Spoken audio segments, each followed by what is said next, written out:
कभी सोचा है कि एक प्लेन हाईजैक हो, लेकिन उसमें हथियार खिलौनों के हों और प्लेन खुद ही कबाड़ हो? और क्या हो अगर पता चले कि इसी अजीबोगरीब हाईजैकिंग ने एक आने वाले युद्ध का पूरा रुख ही मोड़ दिया था?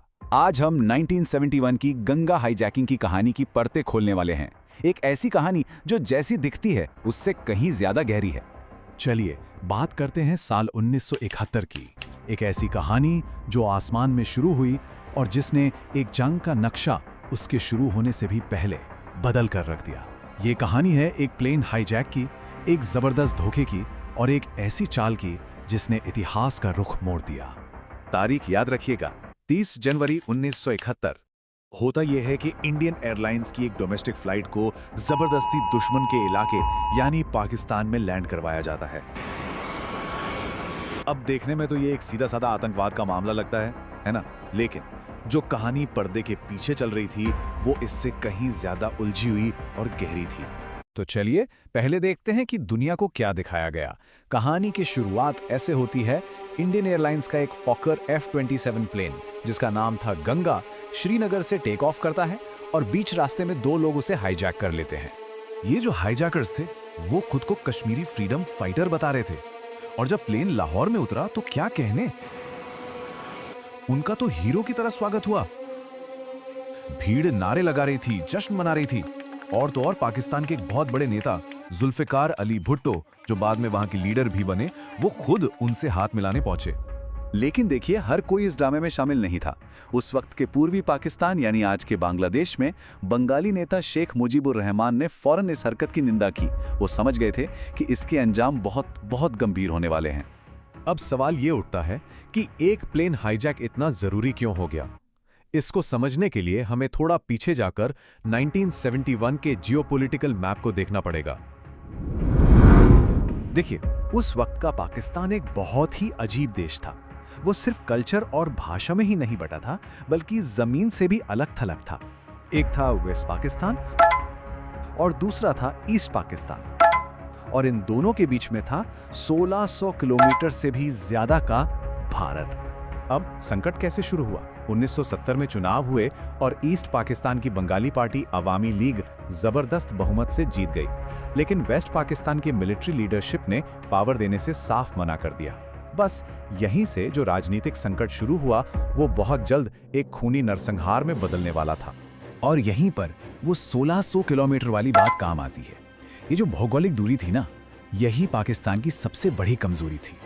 अगर वेस्ट पाकिस्तान को ईस्ट पाकिस्तान में उठ रहे विद्रोह को कुचलना था तो उसके लिए फौज और सामान भेजने का सबसे तेज, सबसे सीधा रास्ता भारत के आसमान से होकर गुजरता था। और अब कहानी वापस उस हाईजैक किए गए प्लेन पर आती है। यहीं पर एक बहुत बड़ा ट्विस्ट है। जरा सोचिए, क्या हो अगर ये हाईजैकिंग कोई आतंकवादी घटना थी ही नहीं, बल्कि एक बहुत ही सोची समझी, सावधानी से बिछाई गई खुफिया चाल थी। इंटेलिजेंस की दुनिया में इसे कहते हैं फॉल्स फ्लैग ऑपरेशन। मतलब एक ऐसा काम करो जिसे देखकर लगे कि उसे किसी और ने किया है, ताकि असली गुनहगार पर किसी का शक ही न जाए।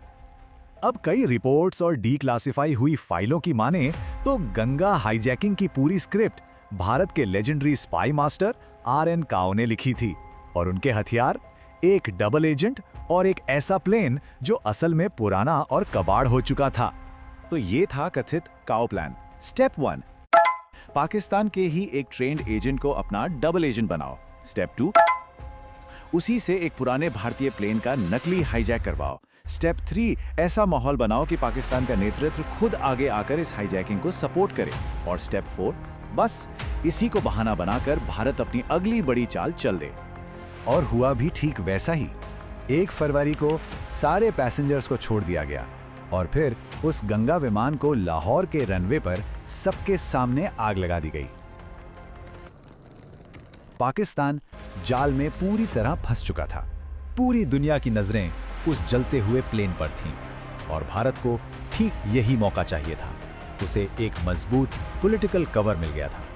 भारत ने फौरन और अनिश्चित काल के लिए अपने एयर स्पेस से पाकिस्तान की सभी उड़ानों पर बैन लगा दिया। और इसका असर बहुत बड़ा।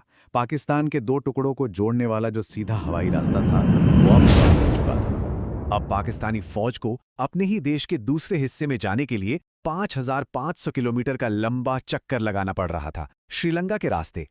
ये एक ऐसी लॉजिस्टिकल नाइटमेयर थी जिसने ईस्ट पाकिस्तान में उनके मिलिट्री ऑपरेशंस की कमर तोड़ के रख दी। लेकिन रुकिए, जैसा कि हर अच्छी जासूसी कहानी में होता है, सच इतना सीधा नहीं होता। यहां भी कहानी में कई पेच हैं। सबसे बड़ा सवाल तो खुद उस हाईजैकर हाशिम कुरैशी पर है। वो आज तक यही कहता है कि वो एक सच्चा कश्मीरी वतन परस्त था, भारत का कोई एजेंट या मोहरा नहीं। और उसकी किस्मत देखिए, पाकिस्तान ने उसे भारतीय जासूस मानकर जेल में डाला, और जब वो वापस भारत आया तो यहां उसे हाईजैकिंग के जुर्म में जेल हो गई। मतलब दोनों ही देशों ने उसे सजा दी। एक थियरी तो ये भी है कि प्लेन में आग हाईजैकर्स ने लगाई ही नहीं थी, बल्कि पाकिस्तानी ISI के ही कुछ लोगों ने लगाई थी, और ऐसा करके उन्होंने अनजाने में भारत के प्लान को ही कामयाब बना दिया। हाँ, ये भी एक तर्क है। कुछ एक्सपर्ट्स मानते हैं कि ओवरफ्लाइट बैन बेशक एक बड़ी जीत थी, लेकिन शायद उसके असर को कुछ ज्यादा ही बढ़ा चढ़ाकर बताया जाता है। उनका कहना है कि पाकिस्तान श्रीलंका के रास्ते तब भी फौज भेज सकता था, और शायद जनवरी 1971 में भारत जंग के लिए पूरी तरह से तैयार भी नहीं था। तो आखिर में हम कहां पहुंचते हैं?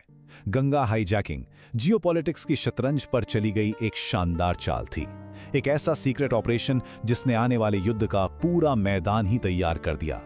ये हमें देशभक्ति, धोखे और उन खुफिया चालों के बारे में सोचने पर मजबूर करता है जो पर्दे के पीछे इतिहास लिखती हैं।